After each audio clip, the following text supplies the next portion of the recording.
Que bueno.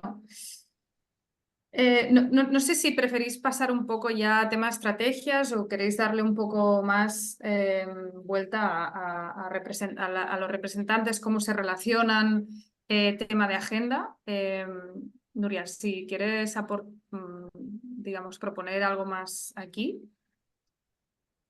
Se me han ocurrido millones de cosas cuando hablaba Sonia, pero voy a ver, a pensarlo desde otro lugar, desde dar alguna herramienta que nos sirva luego para pensar las estrategias.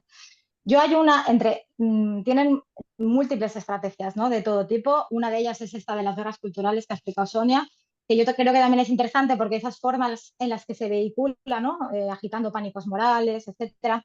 Fijaros que también permite, en momentos de desafección política, donde la gente no está muy interesada o no está, o incluso hay mucho abstencionismo, pues permiten movilizar, ¿no? Igual no con determinados temas no pueden conseguir, por ejemplo, ir a los consensos sociales en Europa, en este caso, en Europa occidental sobre todo, porque la sociedad se ha movido, pero sí pueden generar unos grupos de personas que están como muy movilizados, ¿no? Que eso tiene mucha importancia en la política hoy, en las redes sociales, cómo funciona Internet, Mm, y eso, digamos, eso tiene mucho que ver, parece que no, pero con esa forma de las guerras culturales. Y hay otra reflexión ahí colateral, yo creo que es, hay una parte del feminismo que en la forma en la que se ha puesto a los avances de las personas trans ha calcado esas formas discursivas, ¿no? Del pánico moral, de las mujeres trans que están en los baños esperando a asaltarnos, etcétera, que eso nunca puede ser una estrategia de emancipación porque estás concibiendo, bueno, la comunicación y a las personas de una determinada manera y estás provocando una serie de emociones que al final son instrumentalizables por una determinada estrategia política. No valen para la emancipación, eso es lo que yo diría. Pero bueno, no me enrollo mucho, lo que quería decir es que hay una de las estrategias que utilizan, que yo creo que ni que sea comentarla por encima, es la cuestión de la estrategia legal, porque eso en Europa, por ejemplo, tiene una incidencia muy importante.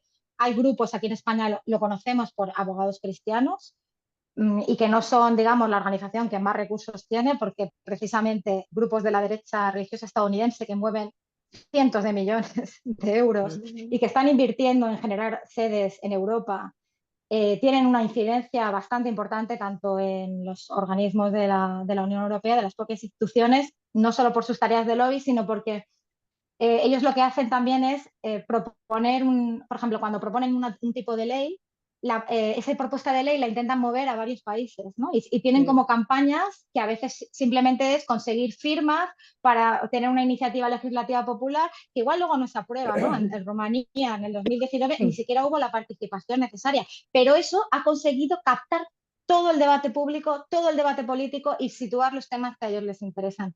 Entonces, esta estrategia legal tiene mucha importancia y luego, por otra parte, porque lo utilizan para ir contra las defensoras, contra las feministas, contra la gente que lucha, no solo contra los derechos sexuales y reproductivos o con las disidencias sexuales, sino contra muchas otras luchas sociales, ¿no? Pero en este caso sí que hemos visto en España como poniendo una demanda que muchas veces utilizan esa cuestión de los derechos, que Sonia decía, ¿no? Pues que utilizar antiderechos no, porque ellos utilizan la defensa de derechos de una manera instrumental, digamos, ese marco para adaptarlo a su propuesta política. Pero bueno, en este caso, con la excusa de defender la libertad religiosa, incluso instrumentalizan los delitos de odio para perseguir a activistas. Y esto provoca que muchas personas tengan que estar años dedicadas a contrarrestar juicios que igual no los ganan, ¿no?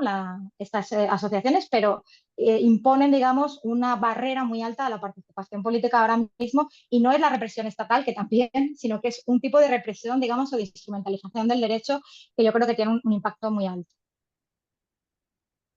Bueno, Bien, yo gracias.